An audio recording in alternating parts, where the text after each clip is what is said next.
I was running out of time to catch the freighter to Bliss and follow up on Petra's lead. But I wasn't going to the outskirts. I wasn't going to take down ONI. I was going to sit here, in between the floor joists of my old bedroom, and let all those loose bits of silica glass poke through my clothes and scratch up my skin. At this point, I didn't care. The room I used to sleep in didn't even have a floor anymore. The night was pouring in over my shoulders, and no matter how hard I tried to disappear into my hoodie, the temperature just kept dropping. I never should have come here. They'd evacuated my neighbors, taken all my things, my stash of money, torn everything down to the bone. And they hadn't even left me a hint that I'd ever existed in the first place. ONI could erase anything they wanted to. The truth. I just sat there. It was quiet. When I got a call. Hello, who is this? Ben, you need to get out of there now. They found you. Wait, Pharaoh? Wait, no, how Ben, did you... listen to me. I told you I'd protect you. Now go before it's too late. Protect me? I don't even know who you are. How can I even trust I'm not going anywhere. Damn it, Ben. Have a pity party later. You need to get out of there now. It was already too late. Okay, Ben, listen to me. Ben. Oh, damn it. I could hear them out there through the giant hole where my windows used to be. What the hell? Oh no. I needed to hide. Stay quiet. If they were using biometrics, I needed to slow my heart down too. But I was terrified. And then I froze. ONI was here. And everything became instinct. I flew out of my apartment into the hall. A door. Any door. I picked one, but the plastic sheeting. I stepped too loud. So I retreated and slipped through a door across the hall. Soft feet this time. Moving as fast as I could toward a back bedroom, avoiding the wrinkles on the floor, navigating the silhouettes of draped furniture. Trying to be silent. I curled up beneath a bedroom window and listened. That was my door opening. They were in my apartment. Had I left any evidence? I needed to relax. I breathed and waited. They would systematically scan the building until they found me. And then they were going to stuff me in a bag. I closed my eyes, tried to disappear. The sounds had gotten faint. This was my chance. I could make it to the stairwell, but I had to go now. I went, and 3 strides into the living room, I could hear them coming around. I dropped down out of sight behind a couch. They were right outside. I waited. It was quiet. And then they struck. No. The agents began to overpower me. They were about to put me down when... The agents crumpled to the floor. They were dead. What happened? I tried to clear my eyes so I could see when suddenly I heard one of the agents still alive. And then he wasn't. I saw the shooter emerging from the shadows, snatching up the ONI compads and stepping right up to me. Do you trust me now? Yes, what? Yeah. More agents will be here in 2 minutes. You can wait here to die, or you can get your ass out that window right now. I did what she said. Okay. I just met Pharaoh. I'm Benjamin Giroux. And this is Hunt the Truth.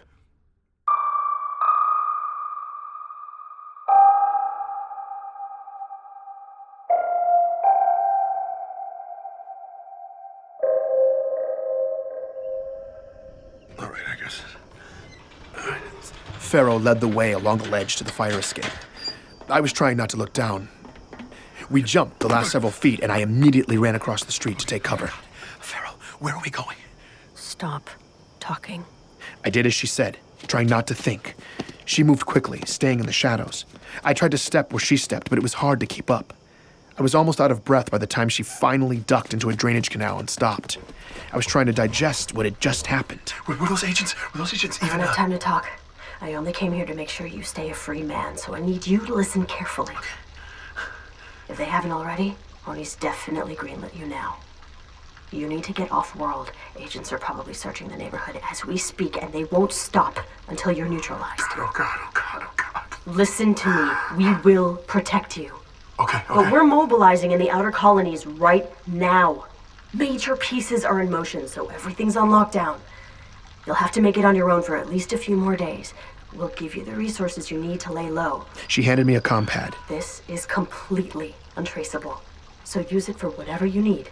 It gives you access to a secure account, too. You'll have more than enough credits. What, really? Seriously? Ever since O&I froze my accounts, I hadn't even been able to buy a cup of coffee. And now Pharaoh was giving me a trapdoor out of financial ruin. She'd already saved my life. And now this. This is great. I can't thank you enough. You can access our network of safe houses on there. The protocol's blocked right now, but when the lockdown ends, it'll automatically prompt you. I'll make sure they know to take care of you. Wait. Won't you be there? The move we're planning is dangerous. I'm about to go dark. And this time, it might be permanent. What? Wait, no, what? Why are you taking this much risk? There's no time. The window's closing and the chief is still taking the fall. Your story exposed Oni. The Beaco leaks cut him deep. We had those bastards bleeding. But when the senators didn't bite on our hack, Oni had a chance to recover, so we are going all in while they're still vulnerable. That's why we're on lockdown. The mission's desperate at best, but there's no silver bullet But here. no, there has to be. It's okay, Ben. I'm not afraid to die. What we're doing is so much bigger than me. And I know there will always be people to continue the fight. People like you. O&I was coming after me with everything they had. Pharaoh had saved my life, and now she was prepared to lay down her own. I couldn't lay low. I knew what I had to do. Wait. I may have a silver bullet. I convinced Pharaoh to hold off on her plan for a few more days while I followed up on Petra's lead. I knew whatever I did, with whatever I found there, would have to be big. But if it took making a major impact to keep another one of my friends from dying in the fray. I thanked Pharaoh again. Thank you. Told her I'd see her soon, and we parted ways. I stayed in the shadows and moved quickly across town to the freighter, headed for Bliss. Only stopping once at an old military surplus along the way. I stocked up there, then caught my ride out to deep space. When I arrived, I headed straight for the Office of Mineral Rights. On the ride up, the freighter captain had seemed far more interested in bribery than my aspiring prospector backstory. I was hoping the claims coordinator would be equally pragmatic. Mr. Jarrett, an entrepreneur diversifying into silicates does not usually hop on a deep space freighter to walk the glass troughs. I like your gumption, but I'd love to show you some of these projected yields. Actually, I already have a plot in mind. After negotiating transport up here, I understood better what the industry considered acceptable compensation. And with all the haggard men outside holding gold-plated compads, I figured the man who issued the permits would have me plundering Pharaoh's account. So, 75,000 credits later, I had access, nav, and full gear. He seemed alarmed, though, when I refused an escort. That's 4 clicks from here. And beyond that periphery, it's a hard slog through raw glass. Some of those formations will stab through bone. I just signed the waivers. To his credit, he offered me some parting advice, free of charge. The wind really kicks up out there, and the particulate's been extremely rough. We've had to close the shutters twice in the past week. So, if you hear that alarm, you get to cover, okay? Otherwise, it'll tear your skin off. Thanks. Appreciate it. On the outskirts of the settlement, the horizon seemed to be all quarries. When I reached the periphery, though, open pit operations stopped abruptly, and I saw the real glassed planet. A daunting, chaotic sea of shapes and textures. Black, brittle swelling and troughing without end, scattered with the skeletons of melted buildings. The terrain was brutal, repeatedly slowing my trek to a crawl, picking through fields of jutting glass. The climate was killing me too. Constant thirst, despite constant water breaks. My skin felt like it was cracking beneath my soot-caked gear. And after choking on a mouthful of dust, I'd been breathing on the respirator for the past hour. Occasional desert plants pushed through the cracks, bright blue or blood red. But aside from the crows stalking the settlement's landfill, that was the only non-human life I'd seen. It was all that fine ash. 32 years later, still suspended in the atmosphere, it precluded thriving life. as it painted the surreal sky above, constantly shifting with the erratic winds. Gorgeous streaks to diseased palls. I had been making relatively good time when a cloud of dense ash suddenly descended. I stopped. I was totally blind. I didn't want to take a step. A lethal fall seemed far too possible. I checked the nav. Only 1,200 feet to go. I was debating whether or not to wait out the fog when it suddenly lifted. It was beautiful for a moment. When a low, rising growl snapped me out of that reverie. The storm siren. I pulled up the nav and started moving as fast as I could. Sudden pockets of cold, hot, then cold again. The wind whipping sharply back and forth, bits of sand spraying against me. But I didn't see anything. Behind me, everything was calm. In front, the sky above the mountains were perfectly clear. Where was the storm? I looked down at the nav.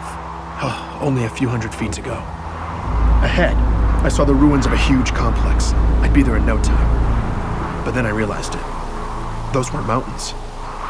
A black wall was coming from the horizon, and it was coming right at me. I flat out sprinted. The storm was closing in. It was the color of night and impossibly tall. I got to the ping on the map. The structure had been leveled.